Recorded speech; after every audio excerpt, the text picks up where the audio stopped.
हुआ। अगर कलन परिवार उनके इलाके में कदम नहीं रखेगा तो वो उनका राज नहीं खोलेंगे।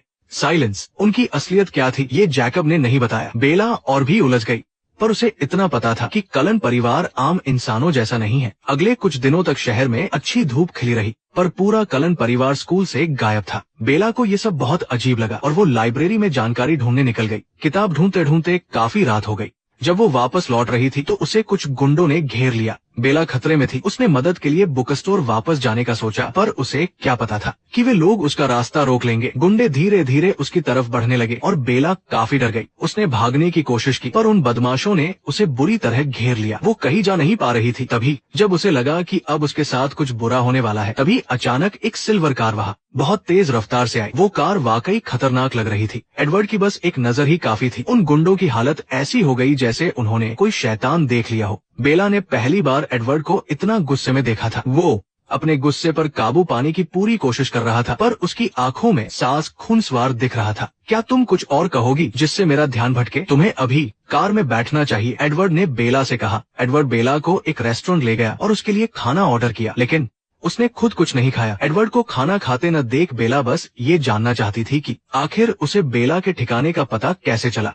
दरअसल एडवर्ड सबके मन की बात सुन सकता था। जैसे उस वक्त वहाँ मौजूद लोग, कोई लालच के बारे में सोच रहा था, कोई दिखावे के बारे में, तो कोई अपने घर की बिल्ली के बारे में। लेकिन सिर्फ बेला ही ऐसी थी जिसके दिल की बात वो चाहकर भी नहीं जान पा रहा था। लेकिन चीजें उतनी आसान नहीं थी जितनी बेला समझ रही थी। जब गलती से उसका हाथ एडवर्ड से छुआ तो उसने महसूस किया कि एडवर्ड का शरीर बर्फ जैसा ठंडा था। उसमें बिल्कुल भी गर्माहट नहीं थी। इससे पहले कि उसे कोई जवाब मिलता, टाउन में एक मर्डर की खबर आ गई। पुलिस को नदी के पास एक लाश मिली थी और जांच के बाद उन्हें लगा कि ये किसी जंगली जानवर का हमला है। पर कार्लाइल और एडवर्ड काफी तनाव में थे, क्योंकि ये काम किसी आम जानवर का नहीं था। उस रात बेला सो नहीं पाई। एडवर्ड की वो ठंडी उंगलियां, उसकी अजब ताकत, उसका धूप से बचना और जैकब का बताया वो राज, सारे इशारे अब एक खौफनाक सच की तरफ इशारा कर रहे थे। ये सारी खूबियां सिर्फ एक वैम्पायर में ही हो सकती है। अगले दिन जब बेला ने एडवर्ड से अपना शक जाहिर किया तो एडवर्ड ने उससे कुछ नहीं छुपाया। बेला को जरा भी डर नहीं लगा। उसे पूरा भरोसा था कि एडवर्ड उसे कभी नुकसान नहीं पहुंचाएगा। इस अटूट भरोसे ने एडवर्ड के मन में एक अजीब सी बेचैनी पैदा कर दी। के दौरान एडवर्ड की मुस्कान और बात करने का लहजा बहुत ही नरम था। उसकी बातों ने बेला के मन की सारी कड़वाहट दूर कर दी। एडवर्ड बार बार बेला से बातें करने के बहाने ढूंढता रहा, यहाँ तक कि क्लास खत्म होने पर भी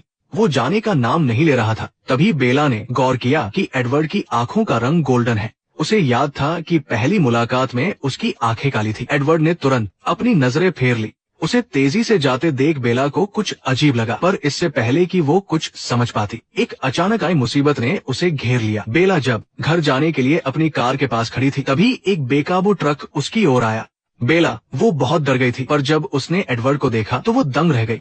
एक आम इंसान में इतनी ताकत कैसे हो सकती है? बेला को जांच के लिए अस्पताल ले जाया गया। वहाँ उसका चेकअप करने वाले डॉक्टर एडवर्ड के पिता कार्लाइल थे। उनकी त्वचा भी एडवर्ड की तरह सफेद थी। वो बहुत जवान और प्रभावशाली लग रहे थे। हालांकि बेला ने उस हादसे की पूरी सच्चाई किसी को नहीं बताई, पर डॉक्टर कलन को बिल्कुल हैरानी नहीं हुई और वो बात टालकर चले गए। जब बेला कमरे से बाहर आई तो उसका सामना एडवर्ड के परिवार से हुआ। अब बेला को यकीन हो गया था कि ये लोग कोई राज छुपा रहे हैं।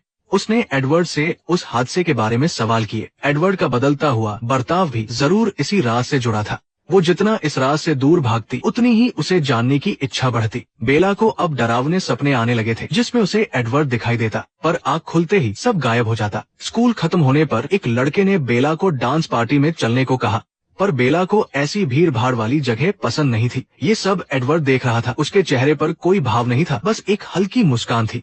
क्लास में उसने खुद आकर बेला से बात की। साइलेंस। एडवर्ड ने काफी दूर होने के बावजूद उनकी सारी बातें सुन ली थी। इससे बेला का शक और गहरा हो गया। एडवर्ड जो अभी प्यार से बात कर रहा था, अचानक गंभीर हो गया और कहने लगा कि उन्हें दोस्त नहीं होना चाहिए। तुमने मुझे उस ट्रक से मरने क्यों नहीं दिया? पछतावे से बचने के लिए? तुम्हें लगता है मुझे अफसोस होता? मुझे पता है तुम क्या सोच रही हो। तुम्हें कुछ नहीं पता एडवर्ड। बेला को उसका ये पल पल बदलता बर्ताव पसंद नहीं आया। दोनों के बीच फिर दूरी आ गई। पर प्यार उस आग की तरह है जिसे बुझाना नामुमकिन है। वो एक दूसरे की ओर खिंचे चले जा रहे थे। अपने दिल की धड़कनों को रोकना उनके बस में नहीं था। इन बातों ने बेला का दिल छू लिया, पर वो एडवर्ड का राज जानना चाहती थी। उसे लगा कि शायद स्पाइडरमैन की तरह उसे भी कोई सुपर पावर मिली है। साइलेंस। बेला डरी नहीं, बल्कि उसने उसे समुद्र किनारे घूमने चलने को कहा, पर एडवर्ड ने भीड़ का बहाना बनाकर मना कर दिया। बेला को लगा वो अकेला रहना चाहता है, पर जब जैकब ने एडवर्ड का नाम सुना तो उसके चेहरे का रंग उड़ गया। बेला समझ गई कि जैकब जरूर कुछ जानता है। बेला के बार बार पूछने पर जैकब ने सदियों पुराना राज बता दिया। ये दो परिवारों की पुरानी दुश्मनी थी। 100 साल पहले कलन परिवार के पूर्वज क्विल्यूट इलाके में आए थे। उनके बीच काफी झगड़ा हुआ, पर बाद में शांति के लिए एक समझौता हुआ। अगर कलन परिवार उनके इलाके में कदम नहीं रखेगा तो वो उनका राज नहीं खोलेंगे।